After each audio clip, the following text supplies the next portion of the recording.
ꯈꯨꯔꯨꯝꯖꯩ ꯃꯌꯥꯝ ꯁꯤ ꯃꯌꯥꯝ ꯑꯩꯈꯣꯏ ꯄꯨꯔ ꯂꯩ ꯃꯊꯦꯜꯁꯦ ꯃꯌꯥꯝ ꯅꯥꯏꯅꯨꯃꯨꯛꯒ ꯕ꯭ꯔꯣꯀꯣꯂꯤꯒ ꯊꯣꯡꯕꯅꯦ ꯃꯌꯥꯝ ꯁꯤ ꯂꯩ ꯊꯜꯂꯦ ꯄꯥꯇ꯭ꯔꯁꯦ ꯑꯗꯨꯗꯩ ꯁꯤꯗ ꯅꯥꯏꯅꯨꯉꯥꯃꯨꯒ ꯃꯣꯔꯣꯛꯀ ꯃꯦꯠꯄ ꯑꯃ ꯂꯩ ꯑꯗꯨꯗꯤ ꯆꯥꯝꯊꯣꯛꯅ ꯑꯗꯣ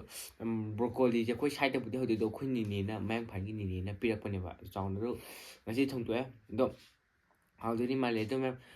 ꯍꯥꯎꯕ꯭ꯔꯥ ꯍꯥꯎꯇꯕꯗꯨꯅ ꯃꯌꯥꯝ ꯆꯥꯔ ꯌꯦꯡꯃꯤꯟꯅꯔꯁꯦ ꯑꯗꯨꯗꯤ ꯃꯌꯥꯝ ꯑꯩꯈꯣꯏ ꯚꯤꯗꯤꯑꯣꯁꯤꯕꯨ ꯑꯍꯥꯟꯕ ꯌꯦꯡꯕꯤꯔꯗꯤ ꯅꯨꯡꯁꯤꯕꯦꯠ ꯑꯩꯈꯣꯏꯁꯨ ꯅꯝꯕꯤꯔꯝꯃꯣ ꯃꯌꯥꯝ ꯑꯗꯨꯗꯤ ꯃꯌꯥꯝ ꯆꯥꯕ ꯍꯧꯅꯕ ꯇꯧꯔꯁꯦ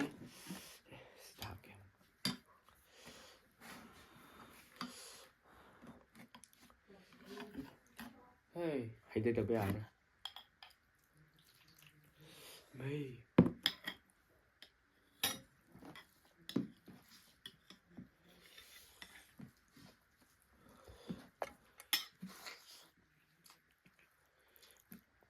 ꯃꯍꯥꯎꯁꯦ ꯀꯣꯕꯤꯒꯤ ꯑꯗꯨꯝ ꯃꯥꯟꯅꯩ ꯀꯣꯕꯤꯁꯤꯅꯦꯕ ꯕ꯭ꯔꯣꯀꯣꯂꯤꯁꯦ ꯑꯗꯨꯗꯤ ꯆꯥꯕ ꯍꯧꯔꯒꯦ ꯃꯌꯥꯝ ꯀꯣꯕꯤ ꯍꯥꯏꯕꯗꯤ ꯀꯣꯕꯤ ꯂꯩꯒꯨꯝꯕꯗꯣ ꯈꯪꯕ꯭ꯔ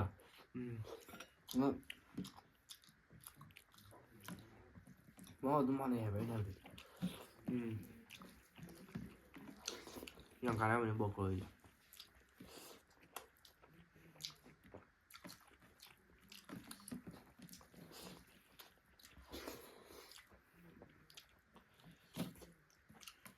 ꯉꯁꯥꯏ ꯑꯃꯨꯛ ꯀꯩꯅꯣꯗ ꯀꯩꯗꯕ ꯃꯄꯨꯡ ꯃꯦꯠꯄ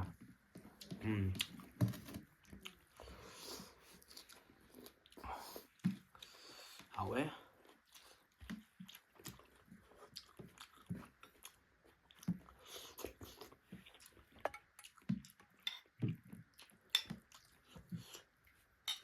ꯑꯩꯈꯣꯏꯒꯤ ꯊꯥꯗꯦꯗꯀꯣ ꯕ꯭ꯔꯣꯀꯣꯂꯤ ꯑꯩꯈꯣꯏ ꯌꯦꯡꯁꯤ ꯂꯥꯛꯄꯅꯤ ꯏꯕꯨꯡꯉꯣ ꯑꯩꯈꯣꯏ ꯊꯥꯕ꯭ꯔꯕ ꯀꯩꯅꯣꯒ ꯕ꯭ꯔꯣꯀꯣꯂꯤ ꯍꯧꯖꯤꯛꯂꯣ ꯊꯥꯗꯦ ꯃꯣꯏꯅ ꯎꯗꯦꯕ ꯑꯅꯤ ꯊꯣꯡꯕꯅꯤꯅ ꯍꯤꯟꯖꯥꯡꯁꯦ ꯍꯥꯎꯋꯦ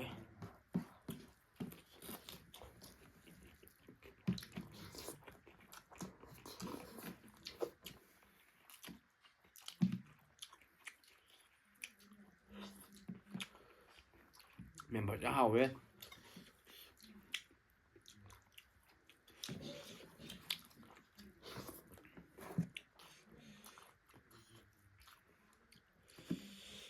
ꯈꯨꯠ ꯍꯦꯛꯇ ꯂꯧꯊꯔꯒꯦ ꯃꯄꯪꯁꯦ ꯀꯩꯅꯣ ꯑꯗꯨ ꯇꯥꯔꯦ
ꯃꯈꯣꯛꯁꯤ ꯊꯝꯒꯦ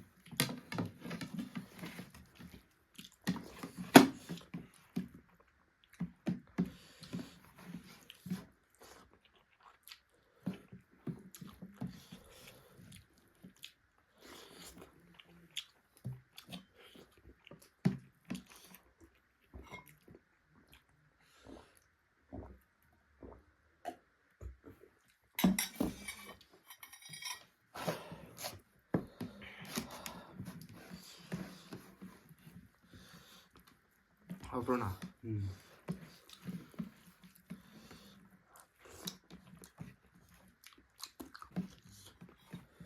브로콜리 동단들이 되게 또 뭔데?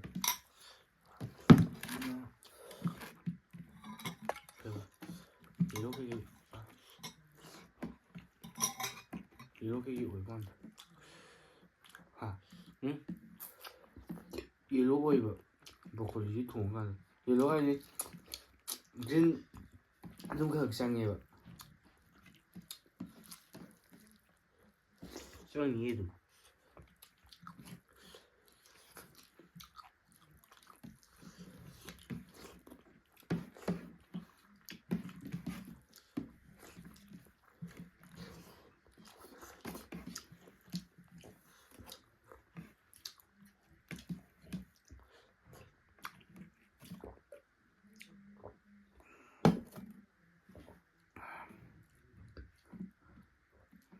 왜? somehow phải nhang chỉ bụng ham này chia sẻ thế nào đây là mua broccoli không chứ thấy chưa hautra jadi memang masih ki broccoli ka kari nenu mu thong ja hawe mem do mem khoi nenu mu ta ko thong ne ba do hautra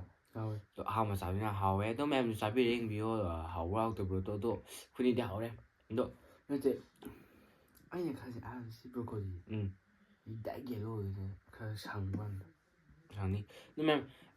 sáng nhưng mà thì lấy đi mà comment đi video mo bây giờ cái đó